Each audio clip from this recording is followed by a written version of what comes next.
അങ്കമാലി വാഹനാപകടത്തിലെ പ്രതി ഡോക്ടർ സിറിയാക് പിടിയിൽ. വാഗമണ്ണിൽ നിന്നാണ് പ്രതിയെ പ്രത്യേക അന്വേഷണ സംഘം പിടികൂടിയത്.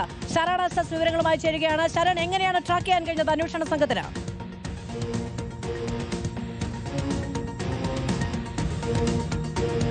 കഴിഞ്ഞ 6 ദിവസമായി ഡോക്ടർ സിറിയാക് പോലീസിന്റെ കണ്ണു വെട്ടിച്ചു നടക്കുകയായിരുന്നു. അതിനിടയിൽ തന്നെ മുൻകൂർ ജാമ്യാപേക്ഷയുമായി കോടതിയെ സമീപിക്കാനുള്ള ശ്രമങ്ങളും ഡോക്ടർ സിറിയാക്കിന്റെ ഭാഗത്തുനിന്നുണ്ടായി. ഇന്ന് പോലീസ് നടത്തിയ ഒരു നിർണായക നീക്കം ഡോക്ടർ സിറിയാക്കിന്റെ അച്ഛനെ അറസ്റ്റ് ചെയ്തു എന്നുള്ളതാണ്. വാഹനത്തിന്റെ രജിസ്ട്രേഷൻ ആരുടെ പേരിലാണ് എന്ന കാര്യത്തിൽ വ്യക്തത വരേണ്ടതുണ്ട്. പക്ഷേ അതോടുകൂടി പോലീസിന് കൃത്യമായൊരു ഡയറക്ഷൻ കിട്ടി, സൂചനകൾ കിട്ടിയെന്നാണ് മനസ്സിലാക്കാൻ കഴിയുന്നത്. അതിനെ തുടർന്നാണ് വാഗമണ്ണിൽ നിന്ന് ഡോക്ടർ സിറിയാക്കിനെ അറസ്റ്റിലാക്കാൻ സാധിക്കുകയും ചെയ്തത്. എസ് ശരൺ വിവരങ്ങളുമായി നമ്മളോടൊപ്പമുണ്ട്. ശരൺ, എങ്ങനെയാണ് പ്രതിയെ ട്രാക്ക് ചെയ്യാൻ കഴിഞ്ഞത്?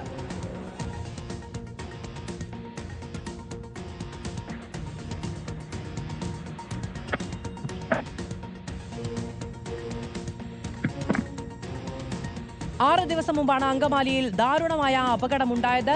ജാസ്ലിയ എന്ന മിടുക്കിയായ ഒരു പെൺകുട്ടി സ്പോർട്സിലും മറ്റും കായിക മേഖലയിലുമൊക്കെ വളരെ ആക്റ്റീവായിരുന്ന പ്രിയപ്പെട്ടവരുടെ ഒക്കെ, അതായത് കൂട്ടുകാരുടെ ഒക്കെ വളരെ പ്രിയപ്പെട്ടവളായ ജാസ്ലിയ മരണമടയുന്നത് അത് ദാരുണമായ ഒരു അപകടത്തിലാണ്. അശ്രദ്ധമായ ഡ്രൈവിംഗ് ആണ് എന്ന് വളരെ കൃത്യമായി മനസ്സിലാക്കാൻ കഴിയുന്നത്. മാത്രമല്ല, അപകടം എങ്ങനെ സംഭവിച്ചു എന്നതിനപ്പുറത്ത് ഒരു മനുഷ്യജീവിയെ ഇടിച്ചിട്ടിരിക്കുന്നു എന്ന് ബോധ്യമായതിനു ശേഷവും ഡോക്ടർ സിറിയാക് അവിടെ നിന്ന് ആ വാഹനം നിർത്താതെ കടന്നു പോകുന്നത് നമ്മൾ കണ്ടതാണ്.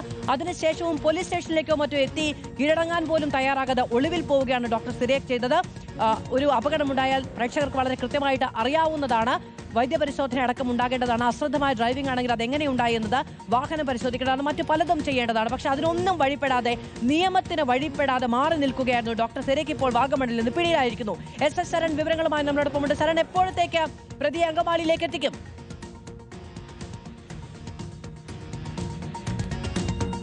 മാധു, ഇന്ന് വൈകിട്ടോട് കൂടി തന്നെ അങ്കമാലിയിലേക്ക് എത്തിക്കുമെന്നുള്ള വിവരമാണ് നമുക്ക് ലഭ്യമായിരിക്കുന്നത്. എന്തായാലും വാഗമൺ പോലീസാണ് ഇയാളെ കസ്റ്റഡിയിൽ എടുത്തിരിക്കുന്നത്. അതിനുശേഷം ഇപ്പോൾ പ്രത്യേക അന്വേഷണ സംഘം ഈ വിവരം അറിഞ്ഞതിന്റെ അടിസ്ഥാനത്തിൽ അവിടേക്ക് തിരിച്ചിട്ടുണ്ട്. അവിടെ എത്തി ഇയാളെ കസ്റ്റഡിയിൽ എടുക്കും. അതിനുശേഷം വൈകിട്ടോട് കൂടി അങ്കമാലിയിൽ എത്തിച്ച് വിശദമായ ചോദ്യം ചെയ്യൽ നടക്കുകയും ചെയ്യും.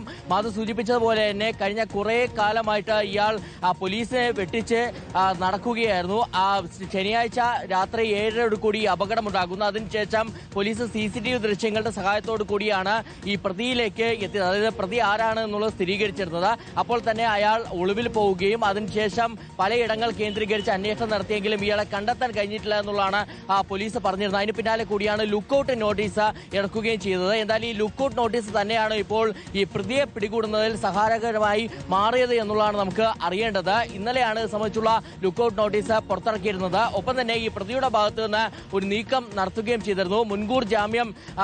മുൻകൂർ ജാമ്യാപേക്ഷ ഇന്നലെ കോട്ടയം സെഷൻസ് കോടതിയിൽ സമർപ്പിച്ചു. അതിൽ തന്നെ ആവശ്യപ്പെട്ടിരുന്നത് അടിയന്തരമായി തന്നെ അറസ്റ്റ് തടയണമെന്നുള്ളതാണ്. എന്നാൽ അതിൽ കോടതി ഇടപെട്ടിട്ടില്ല. ഇന്നത് പരിഗണിക്കാൻ വേണ്ടി ഇരിക്കുകയായിരുന്നു. ഇതിനിടയിൽ കൂടിയാണ് ഇയാൾ കസ്റ്റഡിയിലായിരിക്കുന്നത്.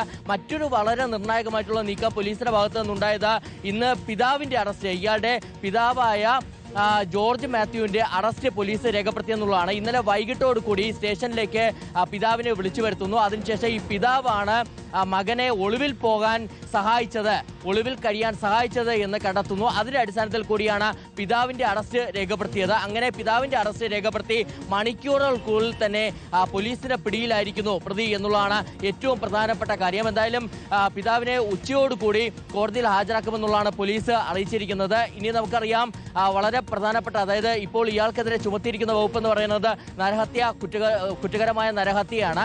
അപ്പോൾ ആ കുറ്റകരമായ നരഹത്യയാണെന്നുണ്ടെങ്കിൽ സ്വാഭാവികമായിട്ടും നോൺ ബൈൻഡബിൾ ആയിട്ടുള്ള ഒഫൻസ് ആണ്. സ്റ്റേഷൻ ജാമ്യത്തിൽ വിട്ടയക്കാൻ കഴിയില്ല. അറസ്റ്റ് രേഖപ്പെടുത്തിയ ശേഷം സ്വാഭാവികമായിട്ടും കോടതിയിൽ ഹാജരാക്കേണ്ടതുണ്ട്. ആ ഉള്ള നടപടിക്രമങ്ങളിലേക്ക് കൂടി പോലീസ് കടക്കുകയും ചെയ്യും. എന്തായാലും ഇയാളെ ഒളിവിൽ കഴിയാൻ മറ്റാരെങ്കിലും സഹായിച്ചിട്ടുണ്ടോ എന്നടക്കമുള്ള കാര്യങ്ങളിൽ ഇനിയുള്ള മണിക്കൂറുകളുടെ ചോദ്യം ചെയ്യലിലൂടെ വ്യക്തത വരുത്താനും പോലീസ് ശ്രമിക്കുകയും ചെയ്യും. എന്തായാലും ഇയാൾ ഒരു മാതൃകാപരമായിട്ടുള്ളൊരു സമീപനം സ്വീകരിക്കേണ്ട ഒരു ഡോക്ടറായിരുന്നു. ഇയാൾ ചാലക്കൽ മെഡിക്കൽ കോളേജിലെ ഹൗസ് സർജൻസി വിദ്യാർത്ഥിയാണ്. സ്വാഭാവികമായിട്ടും ഇനി രോഗികളെ ചികിത്സിച്ച് അവരെ അങ്ങനെ വളരെ മാതൃകാപരമായിട്ട് ഒരു സമീപനം സ്വീകരിക്കേണ്ട ഒരു ഡോക്ടർ ഒരു പെൺകുട്ടിയെ ഇടിച്ച് തെറിപ്പിച്ച് അവിടെ വാഹനം നിർത്താതെ പിന്നീട് കടന്നു കളയുകയും അതിനുശേഷം വലിയ സമ്മർദ്ദത്തിലേക്ക് പോലീസ് പോകുന്ന കാഴ്ച നമ്മൾ കണ്ടു. കാരണം ഈ 4-5 ദിവസമായിട്ടും പിടിയിലാകാത്ത സാഹചര്യം ഉണ്ടായിരുന്നു. 6ാമത്തെ ദിവസം മാത്രമാണ് ഈ പോലീസിന് കൃത്യമായി പ്രതിയെ കണ്ടെത്താൻ കഴിഞ്ഞത്. നോട്ടീസ് അയച്ച് വിളിപ്പിക്കുക തുടങ്ങിയ നടപടിക്രമങ്ങളാണ് പോലീസ് പ്രാഥമിക ഘട്ടത്തിൽ ഈ പ്രതിക്ക് നേരെ ഉപയോഗിച്ചത്.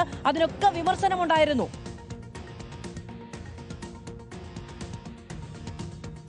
മാധു, അത് വളരെ പ്രധാനപ്പെട്ട കാര്യമാണ്. തുടക്കം മുതൽ തന്നെ ഈ കേസിൽ പോലീസിന് വീഴ്ചകൾ ഉണ്ടെന്നുള്ളത് നമുക്ക് അക്കമിട്ട് തന്നെ നിർത്താൻ കഴിയും. അതായത് അങ്കമാലി പോലീസാണ് ഇത് സംബന്ധിച്ചുള്ള കേസ് രജിസ്റ്റർ ചെയ്യുന്നത്. ശനിയാഴ്ച രാത്രി ഈ അപകടമുണ്ടാകുമ്പോൾ അപ്പോൾ തന്നെ സ്റ്റേഷനിലേക്ക് ഈ വിവരം ലഭിക്കുന്നു. അതിന്റെ അടിസ്ഥാനത്തിൽ പോലീസ് സംഘം അവിടേക്ക് എത്തുന്നു. അതിനുശേഷം CCTV ദൃശ്യങ്ങളൊക്കെ തന്നെ പരിശോധിച്ചു, പ്രതിയെ ട്രേസ് ചെയ്യാൻ ശ്രമിച്ചു എന്നൊക്കെയാണ് പോലീസ് പറയുന്നത്. പക്ഷേ ഇവിടെ ഗുരുതരമായിട്ടുള്ള വീഴ്ച സംഭവിച്ചു എന്നതിന് നല്ല ഉദാഹരണമാണ് നോട്ടീസ് നൽകിക്കൊണ്ട് കാത്തിരുന്നു എന്നുള്ളത്. നമുക്കറിയാം, സാധാരണഗതിയിൽ ഇത്തരത്തിൽ ഇടിച്ചിട്ട് കടന്നു കളയുന്ന ഒരു പ്രതിയെ വേഗത്തിൽ പിടികൂടാനുള്ള ശ്രമമാണ് പോലീസ് നടത്തുക. എന്നാൽ ഇവിടെ പ്രതി അഭിഭാഷകൻ മുഖേന പോലീസിനെ അറിയിക്കുന്നു താൻ ഇന്ന ദിവസം ഇന്ന സമയത്ത് സ്റ്റേഷനിൽ ഹാജരാകാമെന്നുള്ളത്. അങ്ങനെ പോലീസ് അതിനുവേണ്ടി കാത്തിരിക്കുന്നു. എന്നാൽ പോലീസിനെ പ്രതി പറ്റിക്കുകയാണ് ചെയ്തത്. അവിടേക്ക് സ്റ്റേഷനിലേക്ക് പ്രതി എത്തുന്നില്ല. അതിനുശേഷം പിന്നീടാണ് പോലീസ് ഈ പ്രതിയെ പിടികൂടാനുള്ള ശ്രമങ്ങൾ ഊർജിതമാക്കുകയും ചെയ്തിരുന്നത്. എന്തായാലും അങ്കമാലി പോലീസിന് ഇത് സംബന്ധിച്ചുള്ള കാര്യത്തിൽ വീഴ്ച സംഭവിച്ചു എന്ന് കണ്ടെത്തിയതിന്റെ അടിസ്ഥാനത്തിൽ കൂടിയാണ് പ്രത്യേക അന്വേഷണ സംഘം രൂപീകരിക്കുകയും ചെയ്തിരുന്നത്. എങ്ങനെയാണ് തിരിച്ചറിഞ്ഞത് ശരൺ? അച്ഛനിൽ നിന്ന് കിട്ടിയ വിവരങ്ങളാണോ?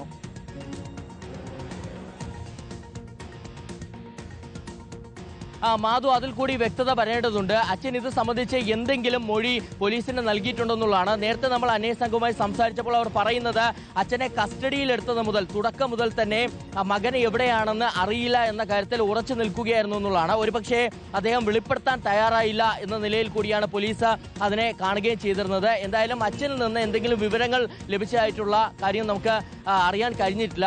ഇനി അതിൽ തന്നെയാണ് വ്യക്തത വരേണ്ടതുള്ളത്. കൂടുതൽ ചോദ്യം ചെയ്യൽ അച്ഛൻ എന്തെങ്കിലും ഇത് സംബന്ധിച്ച് മൊഴി നൽകിയിട്ടുണ്ടോ എന്നുള്ളതാണ്. ഇതോടൊപ്പം തന്നെയാണ് ലുക്കൌട്ട് നോട്ടീസ് ഇറക്കുകയെല്ലാം ചെയ്തിരുന്നത്. അത് ഇതിന് സഹായകരമായി മാറിയിട്ടുണ്ടോ എന്നുള്ള കാര്യവും അറിയേണ്ടതുണ്ട്.